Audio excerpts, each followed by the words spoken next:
आणि बुलेटिनच्या सुरुवातीला बातमी त्या शब्दाबद्दलची ज्या शब्दानं आज अवघ्या महाराष्ट्रात चर्चा होतीये।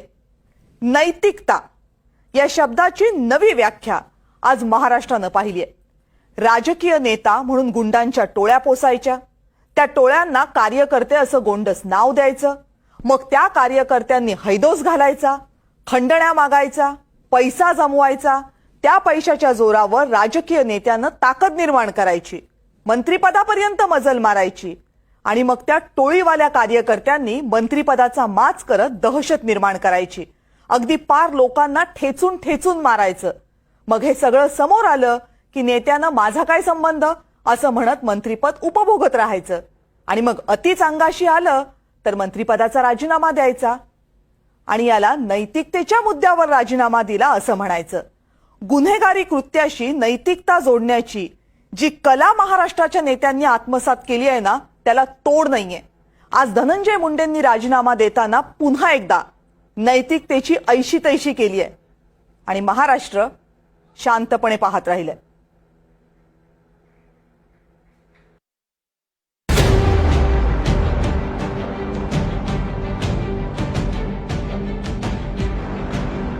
पंचेचाळीस वर्षांचा तरुण, गावचा सरपंच, 2 पोरांचा बाप, कुटुंबाचा एकमेव आधार, भर रस्त्यात भर दिवसा ठेचून ठेचून मारला जातो।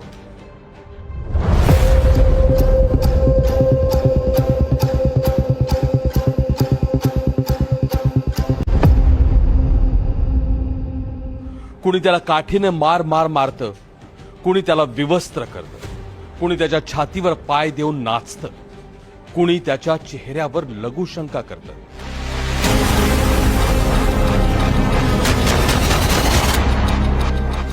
तीन तास हा तमाशा सुरू राहतो।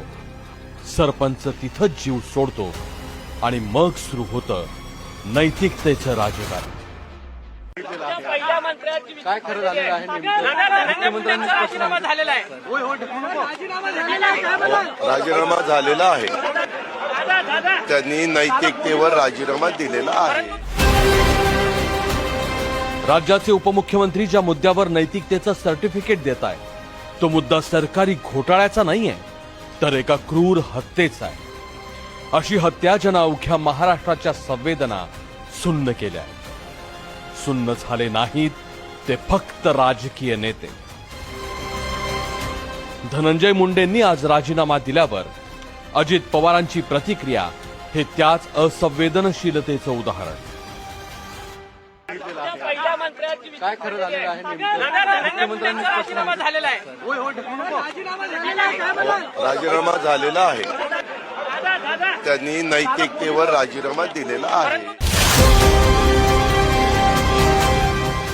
9 डिसेंबरला संतोष देशमुखांची हत्या झाली आणि ही हत्या वाल्मिक कराडनेच घडवून आणली हे स्पष्ट झालंय। वाल्मिक कराड हा धनंजय मुंडेंचा उजवा हात, त्यामुळे या प्रकरणात निष्पक्ष चौकशी व्हायची असेल तर धनंजय मुंडेंनी राजीनामा द्यावा अशी मागणी सत्ताधाऱ्यांसह विरोधकांनी केली। पण ना मुंडेंनी राजीनामा दिला, ना अजित पवारांनी त्यांचा राजीनामा मागितला आणि ना देवेंद्र फडणवीसांनी त्यांचा राजीनामा घेतला। 3 महिने हे सगळे नेते चेंडू एकमेकांकडे टोलवत राहिले, राजीनामा टाळत राहिले। पहिली गोष्ट तर एक लक्षात घ्या की ते त्यांच्या कामाने आले होते, मी माझ्या कामाने आलो होतो, तर आमची भेट झाली नाही। पण सकाळी आमची भेट झाली होती, कारण आम्ही म्हणजे त्याच्यापूर्वी कॅबिनेटमध्ये वगैरे काल सगळं आमची भेट वगैरे झाली होती। त्यामुळे धनंजय मुंडे हे आमच्या मंत्रिमंडळातले मंत्री आहेत, त्यामुळे त्यांना भेटायची चोरी नाही। ते मला कधी भेटू शकतात, मी त्यांना कधी भेटू शकतो, कुठल्याही कामाकरता भेटू शकतो। आणि त्यांच्या राजीनाम्याच्या संदर्भात अजितदादांनी स्पष्ट भूमिका मांडलेली आहे। अजितदादांची भूमिका हीच अधिकृत भूमिका आहे। पण दादा, तुम्ही जशी हिंमत दाखवली नैतिकदृष्ट्या तुम्ही राजीनामा दिला, आरोप झाल्या आला पाटलांनी दुसरं स्टेटमेंट सुद्धा म्हणून नैतिकदृष्ट्या राजीनामा दिला, विलासरावांनी देखील असंच धाडस दाखवून राजीनामा दिला होता। मग ही नैतिकता धनंजय मुंडे का दाखवत नाही असं आपण त्यांना प्रश्न विचारतो। 1 मिनिट, पक्षाचे तुमच्या आमच्या असं नसतं बाळा, ह्यामध्ये शेवटी ते तरी काही हे बघत नाहीत का? त्यांचं म्हणणं की मी ह्याच्यात दुरान्वय पण माझा संबंध नाही. माझी राजीनाम्याची मागणी कुणी आतापर्यंत केलेली नाही. माझं म्हणणं आहे की मी राजीनामा द्यावा की न द्यावा, मी प्रथमदर्शनी दोषी आहे की नाहीये, द्वितीयम दर्शनी मी दोषी आहे की नाही आहे, याबाबतचं सर्वस्व जे काय आहे ते आदरणीय मुख्यमंत्र्यांनी आणि उपमुख्यमंत्र्यांनी स्पष्ट करा.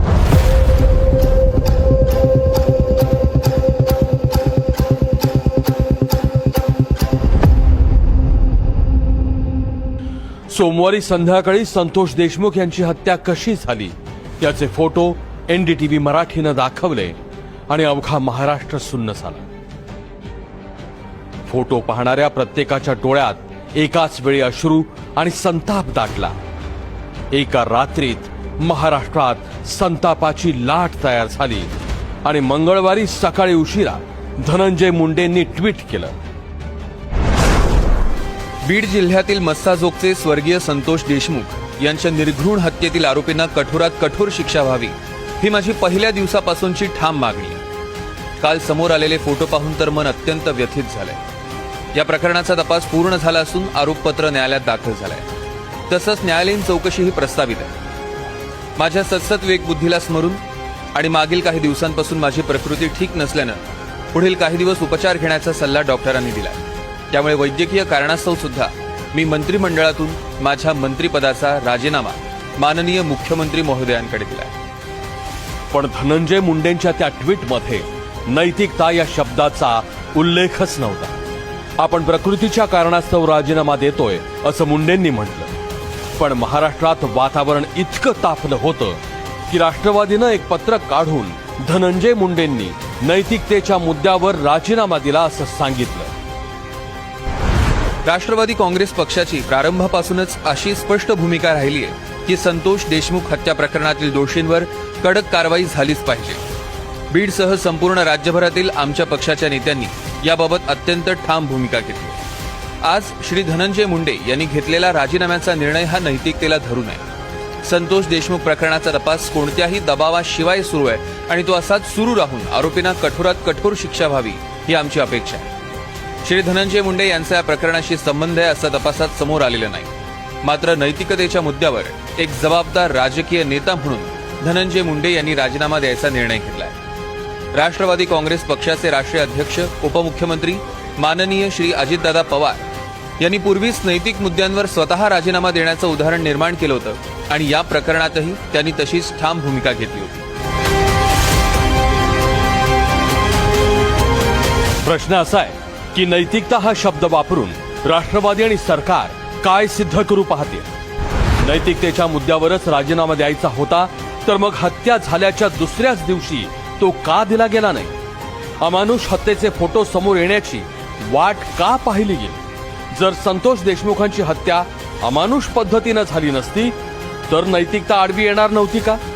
हत्येचे फोटो व्हिडिओ पोलिसांकडे होते, मग मुख्यमंत्री आणि उपमुख्यमंत्र्यांनी पाहिले नव्हते का.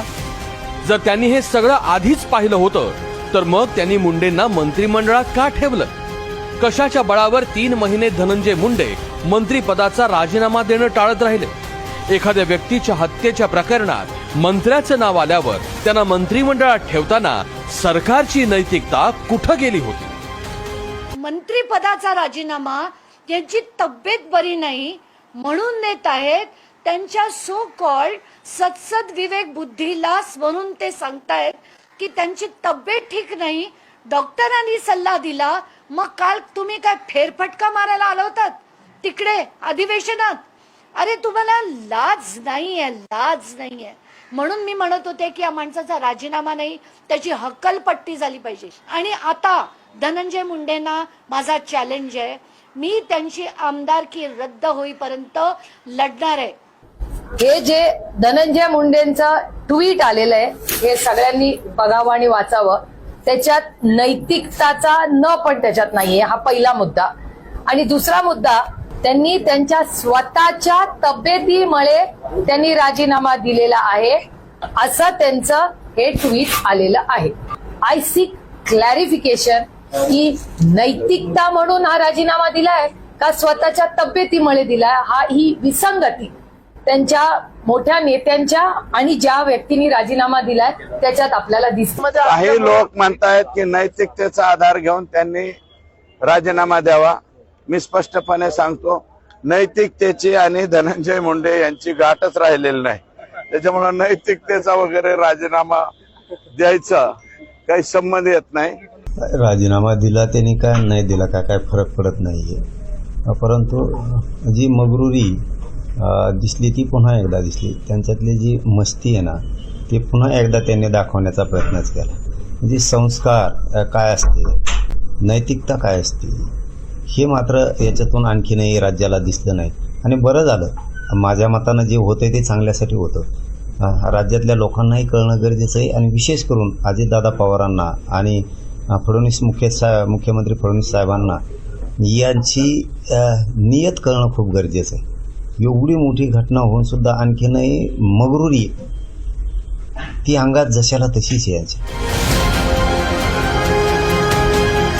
धनंजय मुंडे जर प्रकृतीच्या कारणास्तव राजीनामा देणार असतील तर त्याचा अर्थ एकच आहे, प्रकरण शांत झालं की पुन्हा मंत्रिमंडळात यायचा मार्ग मोकळा हवा.